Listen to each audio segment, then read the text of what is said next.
ಶುಕ್ಲಾಂಬರಧರಂ ವಿಷ್ಣುಂ ಶಶಿವರ್ಣಂ ಚತುರ್ಭುಜಂ ಪ್ರಸನ್ನವದನಂ ಧ್ಯಾಯೇತ್ ಸರ್ವವಿಘ್ನೋಪಶಾಂತಯೇ. ಯಸ್ಯದ್ವಿರದವಕ್ತ್ರಾದ್ಯಾಃ ಪಾರಿಷದ್ಯಾಃ ಪರಸ್ಸತಂ ವಿಘ್ನಂ ನಿಘ್ನಂತಿ ಸತತಂ విశ్వక్సేనం తమాశ్రయే. అందరూ సంకల్ప ముద్రలో కూర్చోండి. సంకల్ప విధానం తెలిసిన వారు సంకల్పాన్ని చేయండి. సంకల్ప విధానం తెలియని వారు అమ్మవారిని స్వామివారిని ప్రార్థన చేయండి. எல்லாரும் உங்களுடைய நாமதேய நட்சத்திரம், கோத்திரம், குடும்பத்தில் எல்லாருடைய நாமதேய நட்சத்திரம் மனசில் ஒரு வாட்டி சங்கல்பம் பண்ணுங்கோ. சங்கல்ப விதானம் தெரிஞ்சவா சங்கல்பத்தை பண்ணுங்கோ. சங்கல்ப விதானம் தெரியாதவா தாயாரையும் பெருமாளையும் பிரார்த்தனை பண்ணுங்கோ. சர்வேஷாம் பக்தஜனானாம் க்ஷேமஸ்தைரிய விஜய வீரிய அபய ஆயுராரோக்கிய ஐஸ்வர்ய அபிவிருத்தியர்த்தம் தர்மார்த்த காமியமோக்ஷ ಚತುರ್ವಿಧ ಫಲಪುರುಷಾರ್ಥ ಸಿದ್ಧ್ಯರ್ಥಂ ಮನೋವಾಂಛತ ಫಲಸಿದ್ಧ್ಯರ್ಥಂ ರಾಜದ್ವಾರೆ ಸರ್ವಕಾರ್ಯ ಅನುಕೂಲತಾ ಸಿದ್ಧ್ಯರ್ಥಂ ಆರೋಗ್ಯ ದೃಢಗಾತ್ರ ವಜ್ರಶರೀರಾಭಿವೃದ್ಧ್ಯರ್ಥಂ ಲೋಕಕ್ಷೇಮಾರ್ಥಂ ಶ್ರೀ ಪದ್ಮಾವತಿ ಶ್ರೀನಿವಾಸ ಕೃಪಾಕಟಾಕ್ಷ ಸಿದ್ಧ್ಯರ್ಥಂ ಕಲ್ಯಾಣ ಮಹೋತ್ಸವಂ ಆಚಾರ್ಯ ಮುಖೇನ ಅದ್ಯ ಕರಿಷ್ಯೆ. ಸರ್ವಂ ಶ್ರೀ ವೆಂಕಟೇಶಾರ್ಪಣಮಸ್ತು. ಗೋವಿಂದ ಗೋವಿಂದ. ಕೌಶೇಯಪೀತವಸನಾಮರವಿಂದನೇತ್ರಾಂ ಪದ್ಮದ್ವಯಾಭಯವರೋದ್ಯತ ಪದ್ಮಹಸ್ತಾಂ ಉದ್ಯರ್ಚತಾರ್ಕಸದೃಶೀಂ ಪರಮಾಂಕಸಂಸ್ಥಾಂ ಧ್ಯಾಯೇದ್ವಿಧೀಶನುತಪಾದಯುಗಾಂ ಜನಿತ್ರೀಂ ಸರಸಿಜನಿಲಯೇ ಸರೋಜಹಸ್ತೆ ಧವಲತರಾಂ ಶುಕಗಂಧಮಾಲ್ಯಶೋಭೆ ಭಗವತಿ ಹರಿವಲ್ಲಭೆ ಮನೋಜ್ಞೆ ತ್ರಿಭುವನಭೂತಿಕರಿಪ್ರಸೀದ ಮಹ್ಯಂ. ನಮಃ ಪದ್ಮಾವತ್ಯೈ. ಅಖಿಲಾಂಡ ಕೋಟಿ ಬ್ರಹ್ಮಾಂಡ ನಾಯಕನ ಅತ್ಯಂತ ಪ್ರೀತಿಗೆ ಪಾತ್ರಳಾಗಿರ್ತಕ್ಕಂತಹ ತಾಯಿ ಪದ್ಮಾವತಿ ಅಮ್ಮನವರು ಸ್ವಾಮಿಯಂತೆ ಲೋಕದಲ್ಲಿ ಭಕ್ತರನ್ನು ಅನುಗ್ರಹಿಸಲಿಕ್ಕಾಗಿ ತಿರುಮಲ ಕ್ಷೇತ್ರದಲ್ಲಿ ಪ್ರತಿನಿತ್ಯ ಕಲ್ಯಾಣೋತ್ಸವವನ್ನು ಪಡೆದಂತೆಯೇ ತಿರುಚಾನೂರು ಕ್ಷೇತ್ರದಲ್ಲಿ ಪದ್ಮಾವತಿ ಅಮ್ಮನವರು ಕೂಡ ಭಕ್ತರಿಂದ ಕಲ್ಯಾಣೋತ್ಸವಾದಿ ಕಾರ್ಯಕ್ರಮಗಳನ್ನು ಪಡೆದುಕೊಂಡು ಭಕ್ತರನ್ನು ಅನುಗ್ರಹಿಸ್ತಕ್ಕಂತಹದ್ದು. ತಿರುಮಲ ಕ್ಷೇತ್ರದಲ್ಲಿ ವೈಖಾನಸ ಆಗಮವನ್ನು ಅನುಸರಿಸಿ ಎಲ್ಲ ಕೈಂಕರ್ಯಗಳನ್ನು ಸ್ವಾಮಿಗೆ ಅರ್ಪಿಸಿದರೆ, ತಿರುಚಾನೂರು ಕ್ಷೇತ್ರದಲ್ಲಿ ಪಾಂಚರಾತ್ರ ಆಗಮ ಅನ್ನತಕ್ಕಂತಹದ್ದನ್ನು ಅನುಸರಿಸುತ್ತಾ ಅಲ್ಲಿ ಹೇಳಿದ ವಿಧಿವಿಧಾನಗಳನ್ನು ಚಾಚೂ ತಪ್ಪದ ಹಾಗೆ ಆಚರಿಸುತ್ತಾ ಪೂಜೆಯನ್ನು ಸಲ್ಲಿಸ್ತಕ್ಕಂತಹದ್ದು. ಇಂತಹ ಕಲ್ಯಾಣ ಮಹೋತ್ಸವ ಕಾರ್ಯಕ್ರಮ ಪಾಂಚರಾತ್ರ ಆಗಮೋಕ್ತ ಪ್ರಕಾರವಾಗಿ ನಡೆಸುವಂತಹ ಕಲ್ಯಾಣೋತ್ಸವ ಕಾರ್ಯಕ್ರಮದಲ್ಲಿ ಬಂದ ಭಕ್ತರನ್ನೆಲ್ಲರನ್ನೂ ಕೂಡ ಮೊಟ್ಟ ಮೊದಲಿಗೆ ಸಂಕಲ್ಪದೊಂದಿಗೆ ಬಹಳ ಉತ್ಸಾಹವಂತರನ್ನಾಗಿ ಮಾಡಿ ಕಾರ್ಯಕ್ರಮದಲ್ಲಿ ಪಾಲ್ಗೊಳ್ಳುವಂತೆ ಪ್ರೋತ್ಸಾಹಿಸಿದ್ದಾರೆ. ಅದಾದ ನಂತರ ಶುದ್ಧಿ ಪುಣ್ಯಾಹ ವಾಚನ ಕಾರ್ಯಕ್ರಮದೊಂದಿಗೆ ತಾಯಿ ಪದ್ಮಾವತಿ ಅಮ್ಮನವರ ಕಲ್ಯಾಣೋತ್ಸವ ಕಾರ್ಯಕ್ರಮ ಆರಂಭವಾಗ್ತಾ ಇದೆ. ಅದರಲ್ಲಿಯೂ ಕೂಡ ನಿರ್ವಿಘ್ನ ಪರಿಸಮಾಪ್ತಿಗಾಗಿ ವಿನಾಯಕನ ಪೂಜೆಯ ಪರ್ಯಾಯವಾಗಿ ವಿಶ್ವಕ್ಸೇನನ ಆರಾಧನೆಯನ್ನು ಮಾಡ್ತಕ್ಕಂಥದ್ದು. ವಿಶ್ವಕ್ಸೇನನ ಆರಾಧನೆಯ ನಂತರ ಜಗದೊಡೆಯನ ಬಲಗೈಗೆ ಕಂಕಣ ಧಾರಣೆ, ಪದ್ಮಾವತಿ ಅಮ್ಮನವರ ಎಡಗೈಗೆ ಕಂಕಣ ಧಾರಣೆಯನ್ನು ಮಾಡಿಸಿ ಶ್ರೀನಿವಾಸ ದೇವರಿಗೆ ಯಜ್ಞೋಪವೀತವನ್ನು ಸಮರ್ಪಣೆ ಮಾಡ್ತಾರೆ. ಹಾಗೂ ಭಗವಂತನಿಗೂ ಪದ್ಮಾವತಿ ಅಮ್ಮನವರಿಗೂ ಸೇರುವಂತೆ ಉದ್ದವಾದಂತಹ ಪುಷ್ಪಮಾಲೆಯನ್ನು ಸಮರ್ಪಣೆ ಮಾಡಿ ಮಧ್ಯದಲ್ಲಿ ಹರಿವಾಣ, ಅದರ ಮೇಲೆ ತೆಂಗಿನಕಾಯಿಯನ್ನು ಇರಿಸಿ ಕೈಯಲ್ಲಿ ಮಂತ್ರಾಕ್ಷತೆ ಹಿಡಿದು ಮಂತ್ರಗಳನ್ನು ಉಚ್ಚರಿಸುತ್ತಾ ಕನ್ಯಾದಾನ ಅನ್ನುವಂತಹ ಕೈಂಕರ್ಯವನ್ನು ನಡೆಸಿಕೊಡುತ್ತಾರೆ. ಕ್ಷೀರದಿಂದ ಅಭಿಷೇಕವನ್ನು ಆಚರಿಸಿ ಆ ಮಂತ್ರಾಕ್ಷತೆಯನ್ನು ತಾಯಿಗೂ ಹಾಗೂ ಭಗವಂತನಿಗೂ ಅರ್ಪಿಸುತ್ತಾರೆ. ಪುಷ್ಪಮಾಲೆಯನ್ನು ತಾಯಿಯ ಸಿಂಹಾಸನಕ್ಕೆ ಅರ್ಪಿಸುವಂತಹದ್ದು. ತದನಂತರ ಅಗ್ನಿ ಪ್ರತಿಷ್ಠೆಯನ್ನು ಮಾಡ್ತಾರೆ. 33 ಕೋಟಿ ದೇವತೆಗಳ ಪ್ರತಿನಿಧಿಯಾಗಿ ಅಗ್ನಿಕುಂಡದಲ್ಲಿ ಅಗ್ನಿ ಪ್ರತಿಷ್ಠೆಯ ನಂತರ ಮಂಗಳಕರವಾದ ಮಾಂಗಲ್ಯ ಪೂಜೆಯನ್ನು ಮಾಡಿ ಸ್ವಾಮಿಯ ಕೈಯನ್ನು ಮುಟ್ಟಿಸಿ ಪದ್ಮಾವತಿ ಅಮ್ಮನವರ ಕೊರಳಿಗೆ ಮಾಂಗಲ್ಯ ಧಾರಣೆ ಅನ್ನುವಂತಹ ಕೈಂಕರ್ಯ. ತದನಂತರ ಮಾಲಾ ಪರಿವರ್ತನೆ, ಅಕ್ಷತಾರೋಪಣ, ಕರ್ಪೂರ ನೀರಾಜನಾದಿ ಕೈಂಕರ್ಯಗಳನ್ನು ನಾವು ವೀಕ್ಷಿಸಲಿದ್ದೇವೆ. ತಾಯಿ ಸಕಲ ವೇದಗಳ ಆಗಮಗಳ ಅಭಿಮಾನಿನಿಯಾದ ಕಾರಣ ತನ್ನ ಈ ಕಲ್ಯಾಣೋತ್ಸವ ಕಾರ್ಯಕ್ರಮ ಸಂದರ್ಭದಲ್ಲಿ ವೇದ ಪಂಡಿತರಿಂದ ವೇದ ಪಾರಾಯಣ ರೂಪವಾದ ಸೇವೆಯನ್ನು ಪಡೆದುಕೊಳ್ಳುತ್ತಾಳೆ. ಎಲ್ಲ ಭಕ್ತರಿಗೂ ಕೂಡ ವೇದ ಪಾರಾಯಣವನ್ನು ಕೇಳುವ ಭಾಗ್ಯವನ್ನು ಕಲ್ಪಿಸಿಕೊಡುತ್ತಾಳೆ. ಅಂತಹ ಆ ವೇದ ಪಾರಾಯಣವನ್ನು ವೇದ ಪಂಡಿತರು ಪ್ರಾರಂಭ ಮಾಡ್ತಾ ಇರ್ತಾರೆ. ಅಂತಹ ಮಾಡಿದಂತಹ ವೇದ ಪಾರಾಯಣವನ್ನು ಕೇಳುತ್ತಾ ನಾವೆಲ್ಲರೂ ಕೂಡ ಕೃತಕೃತ್ಯರಾಗೋಣ. ವೇದ ಪಾರಾಯಣನ ಪ್ರಿಯನನ್ನು ಸಂತೋಷಗೊಳಿಸ್ತಾರೆ ವೇದ ಪಂಡಿತರು. ಋಗ್ವೇದ, ಯಜುರ್ವೇದ, ಸಾಮವೇದ, ಅಥರ್ವವೇದ ಪಂಡಿತರು ತಮ್ಮ ತಮ್ಮ ಶಾಖೆಗಳನ್ನು ಅತ್ಯಂತ ಭಕ್ತಿಯಿಂದ ತಾಯಿಯ ಮುಂಭಾಗದಲ್ಲಿ ಕುಳಿತುಕೊಂಡು ಪಾರಾಯಣ ಮಾಡಿ ಅದನ್ನು ತಾಯಿಯ ಮುಖಾಂತರ ಭಗವಂತನಿಗೆ ಅರ್ಪಿಸ್ತಕ್ಕಂಥದ್ದು. ಭಗವಂತನಿಗೆ ಅರ್ಪಿಸಿ ತತ್ಫಲ ಏನಿದೆ ಎಲ್ಲ ಲೋಕದಲ್ಲಿರುವವರಿಗೆ ಉಂಟಾಗಲಿ ಎಂಬುದಾಗಿ ಪ್ರಾರ್ಥನೆಯನ್ನು ಸಲ್ಲಿಸ್ತಕ್ಕಂಥದ್ದು.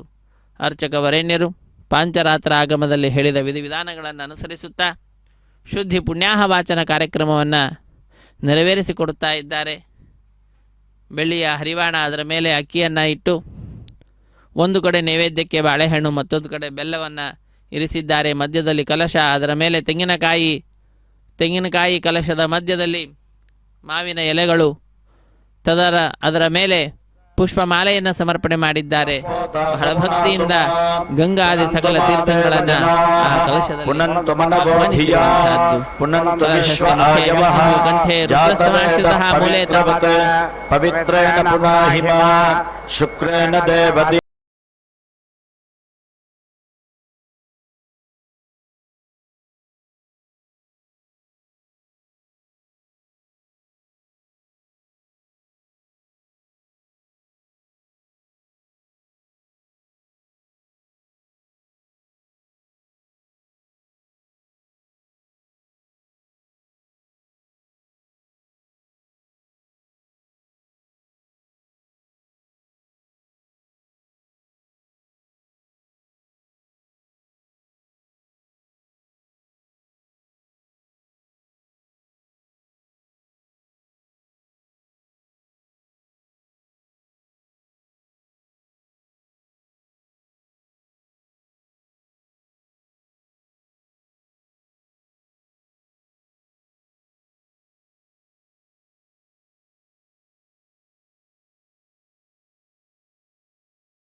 प्रमृदाभिः पुनातु मा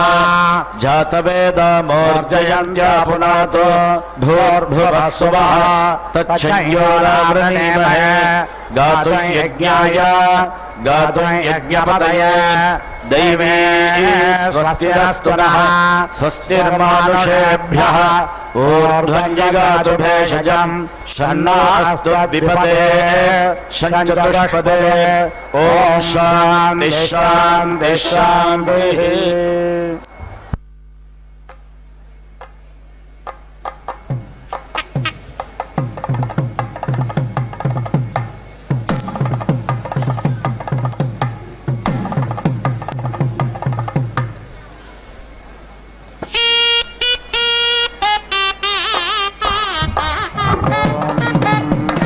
ऊर्ध्वो अञ्जन् कृदारं मतेनाङ्घृतमग्ने मधो मत्पिन्वामानः वाजे वहन् वाजिनं जातवेदो देवानां वक्षे प्रियमासधस्थम् घृतेनाञ्जन् सम्पथो देवयानान् प्रजानन् वाज्यप्येतु देवान् अनत्वा सप्ते प्रदेशः सचन्दाग्नस्वधामस्मै यजमानाय धेहे येऽद्यश्चासि वन्द्यश्च वाजिन्नाशश्चासि मेभ्यश्च सप्ते अग्नष्ट्वा देवैर्वसोभिः सजोषाः प्रीतं वह्निं वहतु जातवेदाः स्तेर्नं बर्हे सुष्टरे प्रथमानं पृथिव्याम् देवेभर्युक्तमदितिः सजोषास्योनं गृह्वाण सोभिते दधातु एता ओवस्वभगा विश्वरोपा विपक्षोऽभिश्रयमाना उदातेः रश्वासते कवशस्वम्भमानात् पारो देवे स्वप्रायणा भवन्तो अन्तरामित्रावरुणाचरन्ते मुखै यज्ञानामभिसंविधान उषासा वाग्नसुहिरण्येषु शिल्पेर्तस्य योना इह साधयामे प्रथमा वाग्नसरथिना सुवर्णा देवो पश्यन्तौ भुवनानि विश्वा अपि प्रयञ्चोदनावामिमानाहोतार ज्योतिः प्रदुषादिशन्ता आदित्यैर्नो भारदेवष्टयज्ञ सरस्वती सह रुद्रैर्न आवेद लोपाहोता वसोभिः सजोषा यज्ञं न देवे प्रमृतेषु धत्ताम् त्वष्टा वीरं देवकामञ्जजानत्वत्वरर्वा जायत आशुरश्वाहा त्वष्टेदं विश्वं भुवनं जजानवः कर्तार मिह यक्षिहोतः अश्वा घृतेनात्मन्या समक्त उपादेवां ऋतुषः पाठयेत् वनस्पतिर्देवलोकं व्रजानन्नग्निना हव्यास्वादितानि वक्षत् प्रजापतेस्तपसा वावृधानः सद्यो जातो दधिषे यज्ञमग्ने स्वाहा कृतेन हविषा पुरोग यानि साध्याः विरादन्तु देवाः केतां कण्वन्न केतवेपेशो मर्या अपेशसे समुरद्भिजायथाः जेमो तस्यैव भवति प्रत्येकं यद्वर्मेयात् समदामुपस्थे अनाविद्यया तन्वाजयत्वज्ञसत्त्वा वर्माणो महिमापे पर्तो धन्वाना गाधन्वाना जिञ्जाय मधन्वाना तेव्रा समदो जयेम धनुषत्रोरपकामं गृह्णाति धन्वाना सर्वा प्रदिशो जयेमान् ते आचरन्ते समानेव योषा मादेव पुत्रं बिभृतामुपस्थे अपशत्रून् विद्यताज्ञसंविधाने पार्णे इमे विस्फुरन्ते अमित्रान् वाक्ष्यन्ते वेदागणे गन्ते कर्णं प्रियज्ञ सखायं वर्षस्वजानाम् योषे वशन्ते वितताधिधन्वञ्ज्या यज्ञसमाने पारयन्ते अहेरिव भोगे पर्येति बाहुञ्ज्याय हेतिं परिबाधमानः हस्ताघ्नो विश्वा पयुनानि विद्वान् पुमान् पुमाज्ञ सम्परे पातु विश्वतः बह्वीनां पिता बहुरस्य पुत्रश्चाकर्णाति समानामगत्या विशुधिः सङ्घाः प्रधानाश्च सर्वाः पृष्ठे ऋणद्धो जयति प्रसूतः सुपर्णं वस्ते मृगो अस्यादन्तो गोभिः सन्नद्धा पतति प्रसूता यत्र नरः सञ्च विचद्रवन्ति तत्रास्मभ्यमिषवः शर्म यज्ञसन् वनस्पते वेड्वङ्गो हि भूया अस्मत्सखा प्रतरणस्ववीरः गोभिः सन्नद्धो असि वेलयस्वास्थाता ते जयतो जयत्वाने रथे तिष्ठन्नयति वाजिनः पुरो यत्र यत्र कामयते सुषारथिः अभीषो नाम महिमानं वनायत मनः पश्चादनो यच्छन्ति रश्मयाः आजङ्घन्ति सान् वेषान् जघनां उपजिघ्नते अश्वाजने प्रचेतसोऽश्वान् समत्सो चोदया उपश्वासय पृथिवे मुदद्यां पुरुत्राते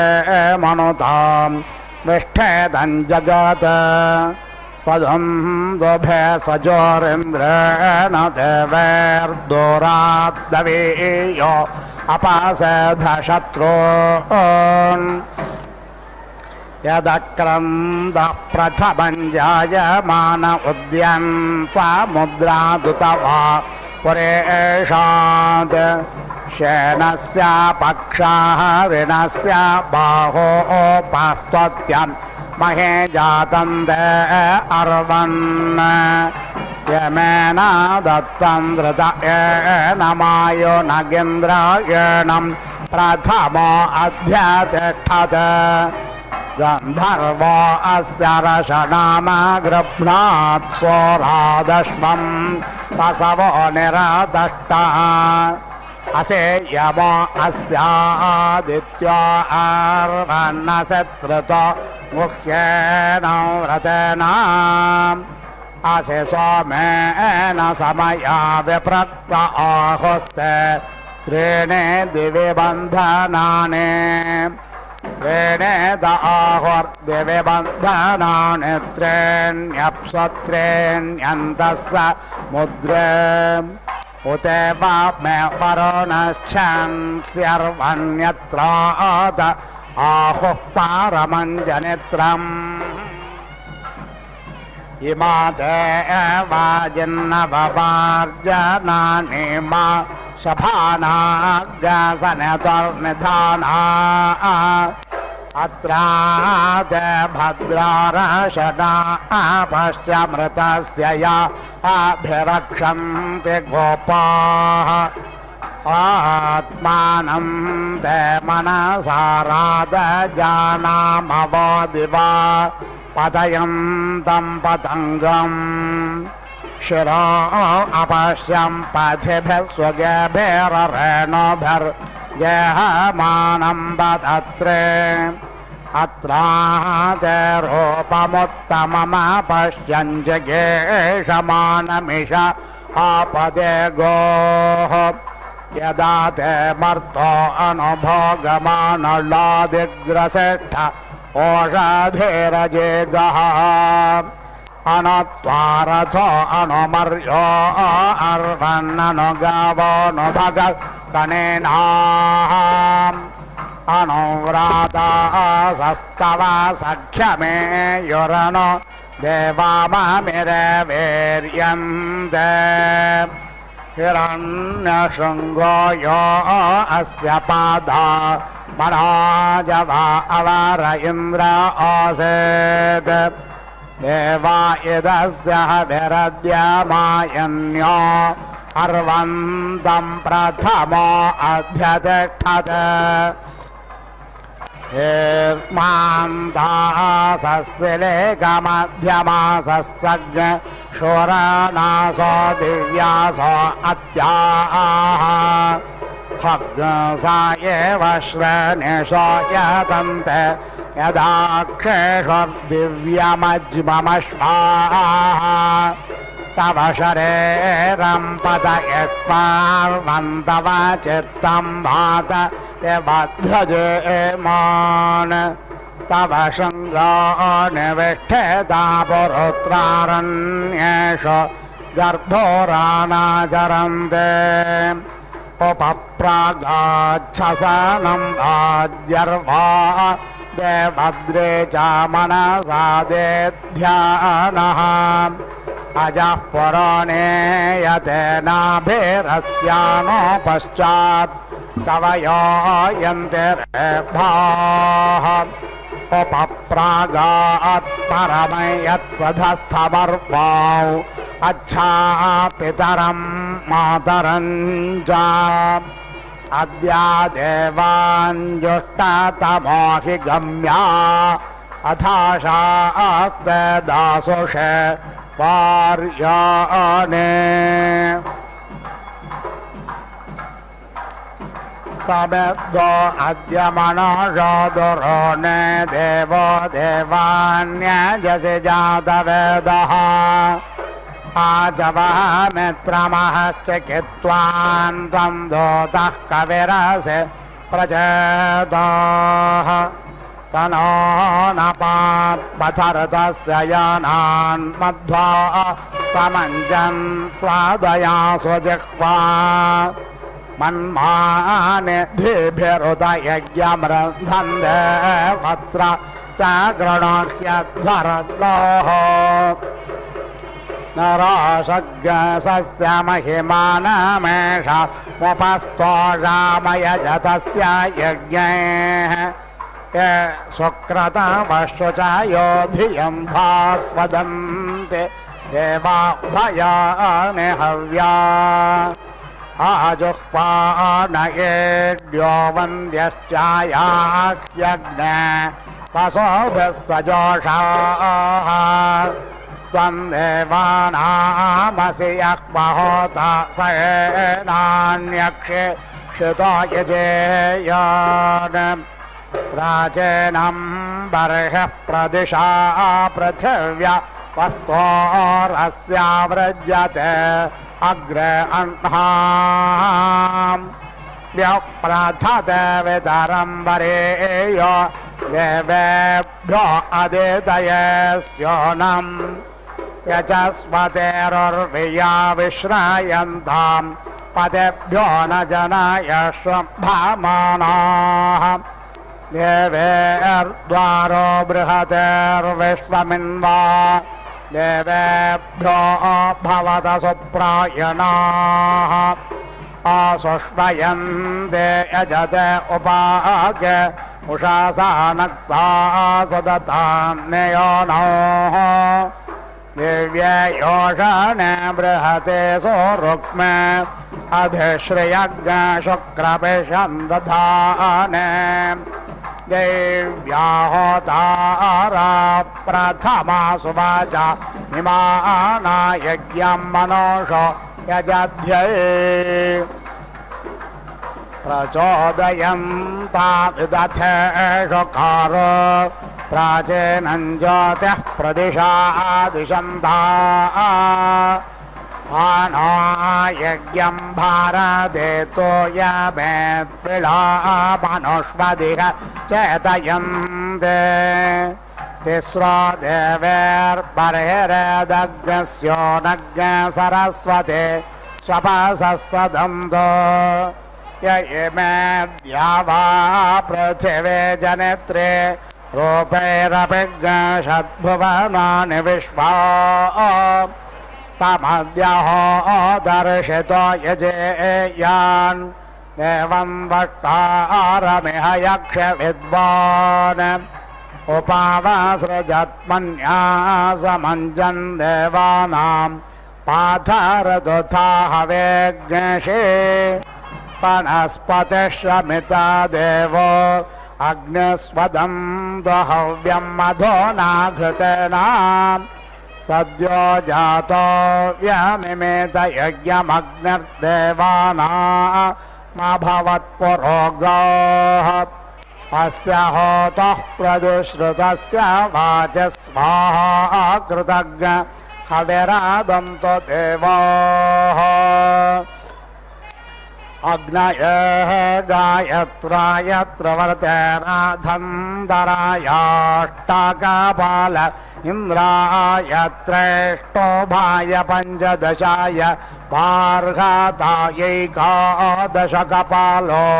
विश्वेभ्यो देवेभ्यो जागतेभ्यः सप्तदशेभ्यो वैरूपेभ्यो द्वादशकपालो मित्रावरुणाभ्यामानुष्टुभाभ्यामेक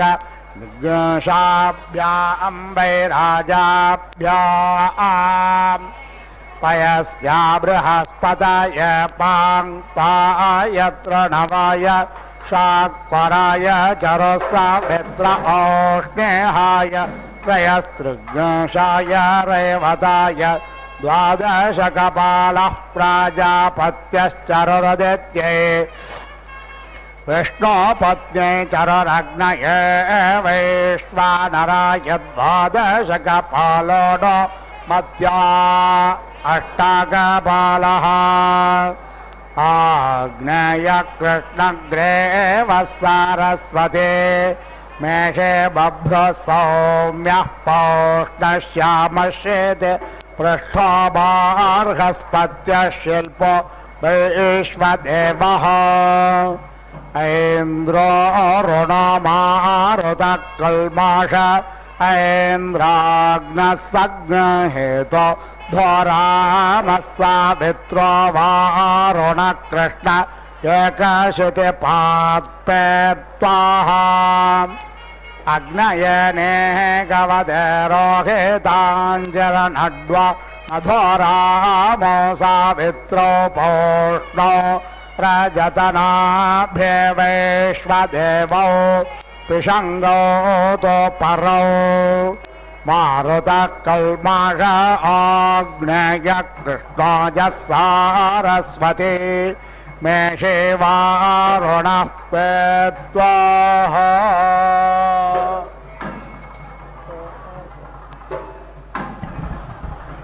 विभोर्मात्रा प्रभोः पित्रेत्याह इयं वै माता असौ पिता आभ्यामेवैनं परिददाति अश्वोऽसि हयोऽसीत्याह शास्त्येवैनमेतत् तस्माच्छिष्टाः प्रजा जायन्ते अत्योऽसीत्याह तस्मादश्वः सर्पान् पशूनत्येति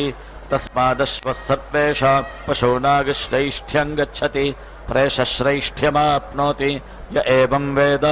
नरोऽस्यर्वासि सप्तिरधिभाज्यसीत्याह रूपमेवास्यैतन्महिमानं व्याचष्टे ययुर्नामासीत्याह एतद्वा अश्वस्य प्रियन्नामधेयं प्रियेणैवैनन्नामधेयेनाभिवदति तस्मादप्यामित्रो संगृत्य नाम्ना चेद्भजेते पित्रमेव भवतः आदित्यानां पत्वान् गृहीत्याह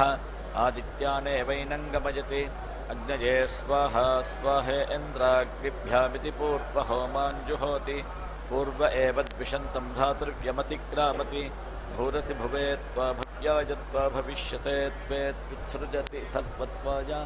देव आशापाला एतद्देवेभ्योऽश्वमेधाय प्रोक्षितं गोपायतेत्याह श्रुतं वैतल्प्या राजपुत्रा देवा आशापालाः तेभ्य एवैनं परिददाति ईश्वरो वा अश्वप्रमुक्तः परां परावतङ्गन्तो ओह दधति स्वाहेह विधृति स्वाहेह रन्ति स्वाहेह अमति स्वाहेति सदृशमत्सुजुहोति एता वा अश्वत्थबन्धनम् आभिरेवैनं बध्नाति तस्मादश्वः प्रमुक्तो बन्धनमागच्छति तस्मादश्वः प्रमुक्तो बन्धनं न जहाति राष्ट्रं वा अश्वमेधः राष्ट्रे खलु वा एते व्यायुच्छन्ते येष्वमेध्यगं रक्षन्ति तेषां य उदुर्जं गच्छन्ति राष्ट्रादेवते राष्ट्रं गच्छन्ति अथ य उदुर्जं न गच्छन्ति राष्ट्रादेवतेऽवच्छिद्यन्ते परा वा एष सिच्यते यो बलो अश्वमेधेन यजते यदमित्रा अश्वं विन्देरन् हन्येता अस्य यज्ञः चतुश्शता रक्षन्ति यज्ञस्याघाताय अथान्यमानी यप्रोक्षेयुः सैव ततः प्रायश्चित्तिः प्रजापतिरकामयताश्वमेधेन यजेयेति स तपोतप्यत तस्य ते पानस्य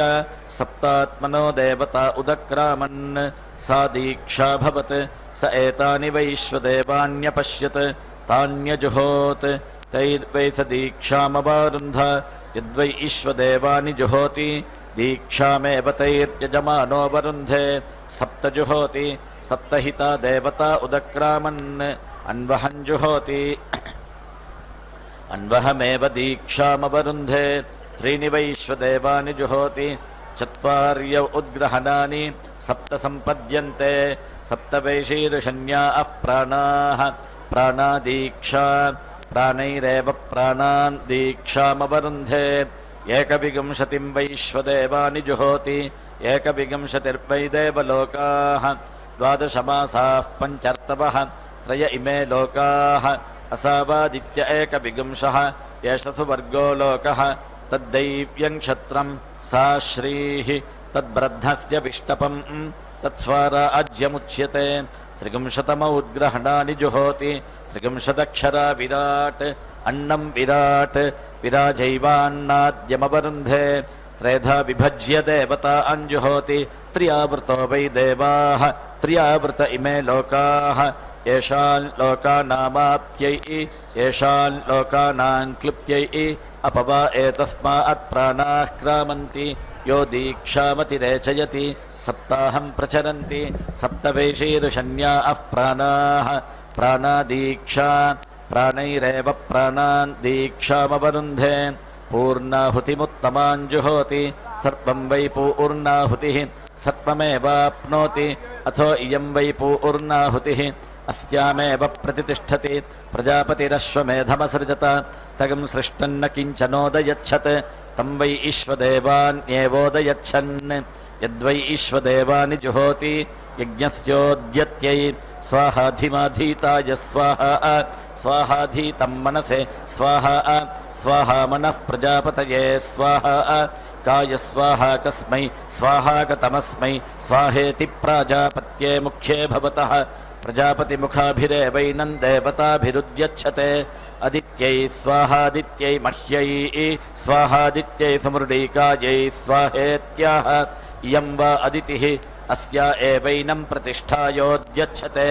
सरस्वत्यै स्वाहा सरस्वत्यै बृहत्यै स्वाहा सरस्वत्यै पावकायै स्वाहेत्याह वाग्वै सरस्वती वाचैवै नमुद्यच्छते पूष्णे स्वाहा पूष्णे प्रपथ्याय स्वाहा पूष्णे नरन्धिषाय स्वाहेत्याह पशवो वै पूषा पशुभिरेवै नमुद्यच्छते त्वष्ट्रे स्वाहा त्वष्ट्रे तुरीपाय स्वाहा त्वष्ट्रे पुरुरूपाय स्वाहेत्याह त्वष्टा वै पशूनां मिथुनानागं रूपकृत् रूपमेव पशुषु दधाति अथो रूपैरेवै नमुद्यच्छते विष्णवे स्वाहा विष्णवे निखुर्यपाय स्वाहा विष्णवे निभूयपाय स्वाहेत्याह यज्ञो वै विष्णुः यज्ञायै नमुद्यच्छते पूर्णाहुतिमुत्तमाञ्जुहोति प्रत्युत्तभ्यै स यत्वाय सावित्रमष्टाकपालं प्रातर्निर्वपति अष्टाक्षरा गायत्री गायत्रं प्रातः सवनं प्रातः सवनादेवैनं गायत्र्याश्छन्दसोऽधिनिर्मिमीते अथो अप्रातः सवनमेव तेनाप्नोति गायत्रीं छन्दः सवित्रे प्रसवित्र एकादशकपालं मध्यन्दिने ఏకాదశాక్షరా త్రిష్టుప్ త్రైష్టుభం మాధ్యందినగం సవనం మాధ్యందినా దేవైనగం సవనాత్ త్రిష్టుభశ్చందసోధి నిర్మిమీతే అథో మాధ్యందినమేవ సవనంతేన అప్నోతి త్రిష్టుభం ఛందః సవిత్ర సవిత్రే ద్వాదశకపాలమపరాహ్నే ద్వాదశాక్షరా జగతి జాగతం తృతీజసవనం తృతీజసవనా దేవైనం జగత్యాశ్చందసోధి నిర్మిమీతే అథో తృతీజసవనమేవ తేన ఆప్నోతి జగతీం ఛందః ఈశ్వరో వా అశ్వ ప్రముక్తః పరాం పరావతంగంతో ఓహ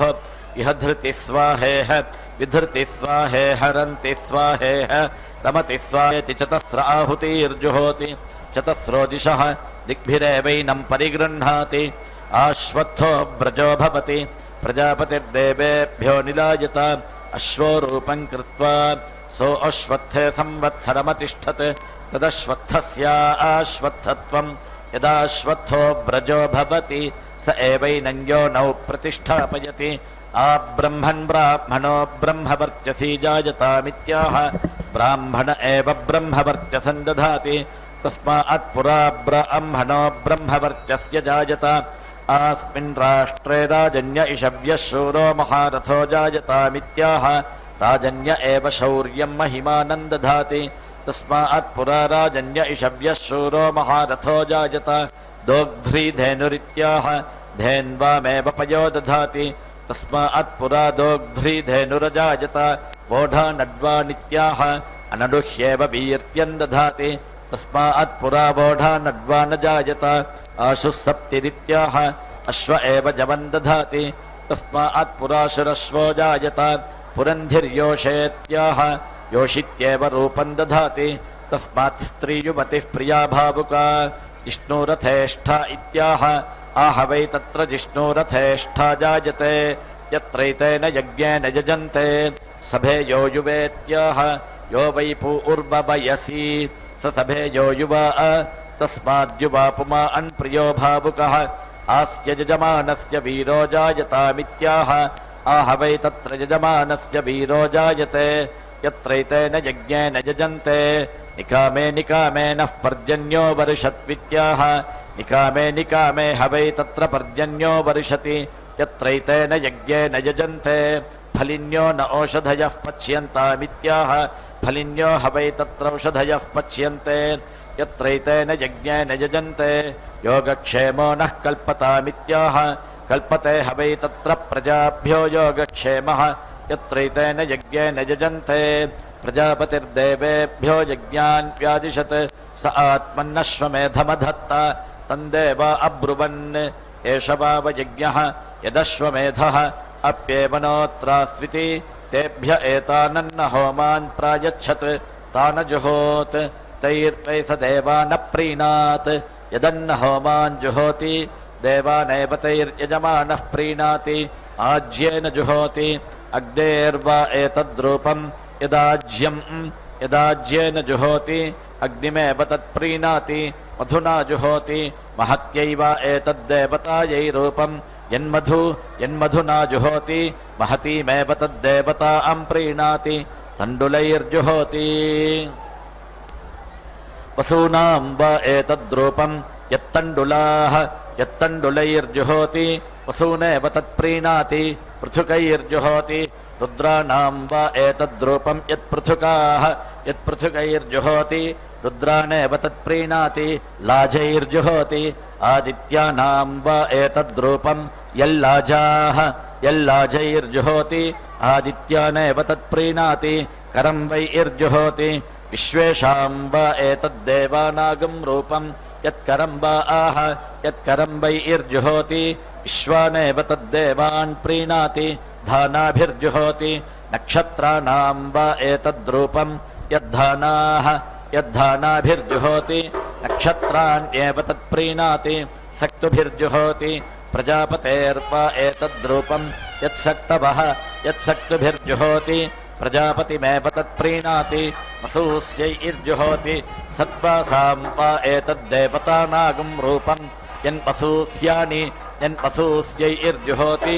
सर्वा एव तद्देवता प्रीणाति प्रियङ्गुतण्डुलैर्जुहोति प्रियांगाः वै नामैते एतैर्वै देवा अश्वस्याङ्गानि समदधुः यत्प्रियङ्गुतण्डुलैर्जुहोति अश्वस्यैवाङ्गानि सन्दधाति दशान्नानि जुहोति दशा अक्षरा विराट् विराट् कृत्स्नस्यान्नाद्यस्यावरुध्यै प्रजापतिरश्वमेधमसृजत तगं सृष्टगं रक्षागस्य जिघागं सन्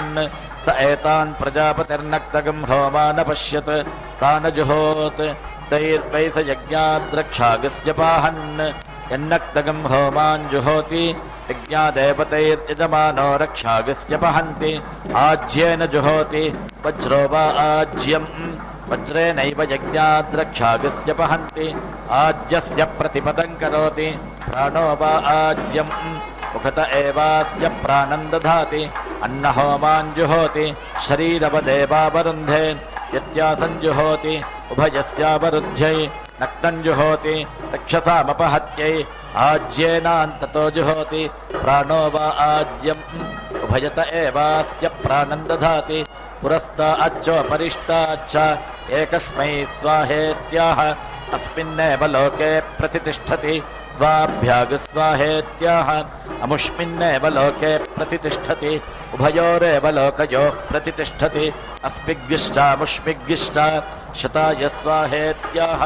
शतायुर्वै पुरुषः शतवीर्यः आयुरेव वीर्यमवरुन्धे सहस्राय स्वाहेत्याह आयुर्वै सहस्रम्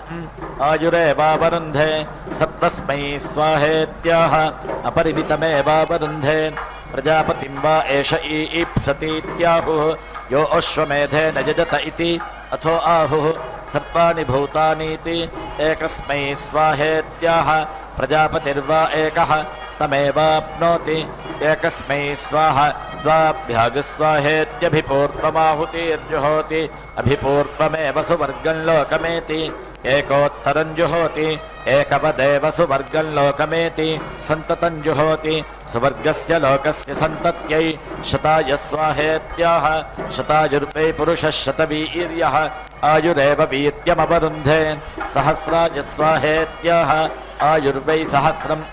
आयुरेवावरुन्धे अयुताय स्वाहा नियुताय स्वाहा अप्रयुताय स्वाहेत्याह त्रय इमे लोकाः इमानेव लोकानवरुन्धे अर्बुदाय स्वाहेत्याह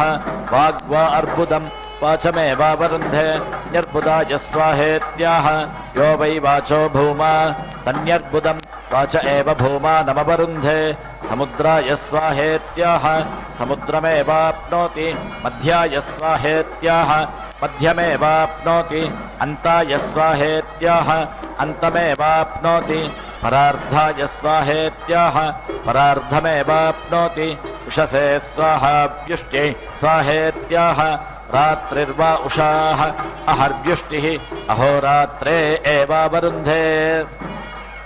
अथो अहोरात्रयोरेव प्रतिष्ठति तायुद्भयैर्दिवा वा नक्तं वा जुहुयात् अहोरात्रे मोहयेत् उषसे स्वाहा युष्ट्यै स्वाहोदेश्यते स्वाहोद्यते स्वाहेत्यनुदिते जुहोति उदिताय स्वाहा सुवर्गाय स्वाहा लोकाय स्वाहेत्युदिते जुहोति अहोरात्रयोरव्यतिमोहाय संज्ञानं विज्ञानं प्रज्ञानं जानदभिजानत् संकल्पमानं प्रकल्पमानमुपकल्पमानमुपक्लृप्तं क्लृप्तं श्रेयोपसीय आयत् सम्भूतं भूतं चित्रः केतुः प्रभानाभान् सम्भान् ज्योतिष्मागस्तेजस्वानातपग्यस्तपन्नभितपन् रोचनो रोचमानः शोभनः शोभमानः कल्याणः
దివ చౌవనము రాయలకు పెట్టని కోట పతి మదన సుఖరాజ్య భారంబు నిలుప పతి మదన సుఖరాజ్య భారంబు నిలుప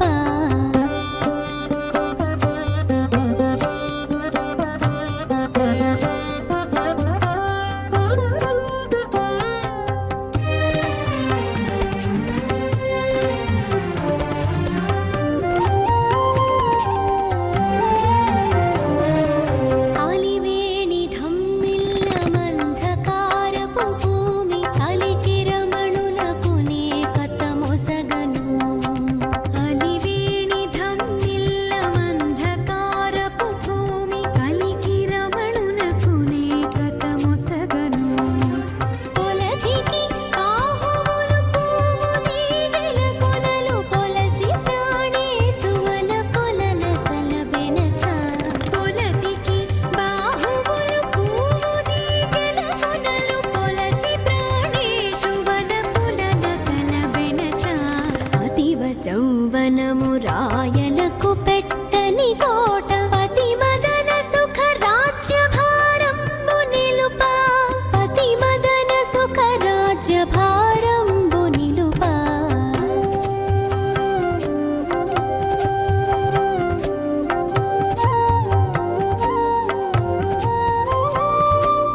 भूर्मात्रा प्रभुः पित्रेत्यश्वनामानि जुहोति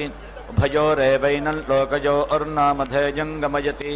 आयनाय स्वाहा प्रायनाय स्वाहेत्युद्रावान् जुहोति सर्वमेवैनमस्कन्नगं सुवर्गं लोकं गमयति अग्नये स्वाहा सोमाय स्वाहेति पूर्वहोमान् जुहोति पूर्व एव द्विषन्तं भ्रातृव्यमधिक्रामति पृथिव्यै स्वाहान्तरिक्षाय स्वाहेत्याह यथा यजुरेवैतत् अग्नये स्वाहा सोमाय स्वाहेति पूर्वदीक्षा जुहोति पूर्व एव द्विषन्तं भ्रातृव्यमतिक्रामति पृथिव्यै स्वाहान्तरिक्षाय स्वाहेत्येकविगुंशिनी इन्दीक्षां जुहोति एकविगुंशतिर्वै देवलोकाः द्वादशमासाः पञ्चर्तवः त्रय इमे लोकाः असावादित्य एकविगुंशः एष सुवर्गो लोकः सुवर्गस्य लोकस्य समष्ट्यै भुवो देवानां कर्मणेत्युर्तु दीक्षा जुहोति ऋतूनेवास्मै कल्पयति अग्नये स्वाहा वायवे स्वाहेति जुहोत्यनन्तरित्यै अर्वाङ्यज्ञः सङ्क्रामत्वित्याप्तिर्जुहोति सुवर्गस्य लोकस्याप्त्यै भूतं भव्यं भविष्यदिति पर्याप्तिर्जुहोति सुवर्गस्य लोकस्य पर्याप्त्यै आमे गृहा भवन्त्वित्याभूर्जुहोति सुवर्गस्य लोकस्याभूत्यै अग्निनातपोन्वभवदित्यनुभूर्जुहोति सुवर्गस्य लोकस्यानुभूत्यै स्वाहाधिमाधीताय स्वाहेति समस्तानि वैश्वदेवानि जुहोति समस्तमेव द्विषन्तं भ्रातृव्यमतिक्रामति दद्भ्यः स्वाहा हनूभ्यागस्वाहेत्यङ्गहोमान् जुहोति यो दीक्षामतिरेचयति सप्ताहं प्रचरन्ति सप्तवैशीर्षण्याः प्राणाः प्राणादीक्षा प्राणैरेव प्राणान् दीक्षामवरुन्धे पूर्णाहुतिमुत्तमान् जुहोति सर्वं वै पूर्णाहुतिः सर्वमेवाप्नोति अथो इयं वै पूर्णाहुतिः अस्यामेव प्रतिष्ठति ॐ नारायणाय विद्महे वासुदेवाय धीमहि तन्नो विष्णुः प्रचोदयात् स्वाहा ॐ महादेव्यै च विद्महे विष्णुपत्न्यै च धीमहि तन्नो लक्ष्मीः प्रचोदयात् स्वाहा।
ॐ